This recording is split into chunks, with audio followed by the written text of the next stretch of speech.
నీ హృదయము నటిస్తుంటే, నీ హృదయము వేషధారంతో కూడిందైతే, నీ హృదయంలో భక్తి లేకపోతే దేవుడు నిన్నెందుకు వాడుకోవాలి? దేవుడు నిన్నెందుకు వాడుకోవాలి? పాట మాత్రం గట్టిగా వాడేస్తాం, నన్ను కూడా వాడుకో యేసయ్య. దేవుడు నిన్ను వాడుకోవాలంటే ఆయనకు నువ్వు నచ్చాలి. ముందు ఆయనకు నువ్వు నచ్చాలి. ఆయన నీ హృదయాన్ని చూసినప్పుడు కల్మషం లేనిది, పవిత్రమైనది, పరిశుద్ధమైనది అనే ఆలోచనలు రావాలి దేవుడికి. అది లేకుండా లోపలంతా కుళ్ళు పెట్టుకొని నన్ను కూడా వాడుకో యేసయ్య అంటే ఎక్కడ వాడుకుంటాడు ఆయన? దేవుని కోసం ఏం చేశాను నేను అని ఒక్కసారి ఆలోచించండి. ఏం చేశాను నేను దేవుని కోసం? దేవుడు నన్ను రక్షించుకున్నాడు కదా, నేను కూడా ఉన్నాను ప్రభువా, నన్ను కూడా వాడుకో యేసయ్య. దేవుడు వాడుకుంటాడు. నువ్వు రావడానికి సిద్ధంగా ఉన్నావా?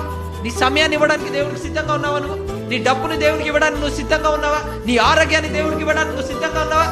లేదు ప్రభువా. కానీ డైలాగులు మాత్రం కొడతాను. ఏమని? నన్ను కూడా వాడుకో. ఎలా వాడుకోవాలి? నువ్వేమి ఇవ్వడానికి సిద్ధంగా లేవు, కానీ డైలాగులు మాత్రం నన్ను వాడుకో యేసయ్య. ఎందుకు వాడుకోవాలి? నీ సమయాన్ని నువ్వు ఇవ్వలేవు. చర్చ్ ఉంది, చర్చికి రండి అంటేనే చర్చికి రారు. మళ్ళీ ఒకవేళ పొరపాటున చర్చికి వచ్చారంటే నన్ను కూడా వాడుకో యేసయ్య పాటలు మాత్రం తెగపాడేస్తారు. ఎలా వాడుకుంటాడు? నువ్వేమి ఇవ్వలేనప్పుడు దేవుడు ఎలా వాడుకుంటాడు నిన్ను? దేవుడు నిన్ను వాడుకోవాలంటే నిన్ను నీవు సజీవ యాగంగా దేవునికి సమర్పించుకోవాలి. నిన్ను నీవు సజీవ యాగంగా, నీ అంగాలు దేవునికి నువ్వు సమర్పించుకోవాలి.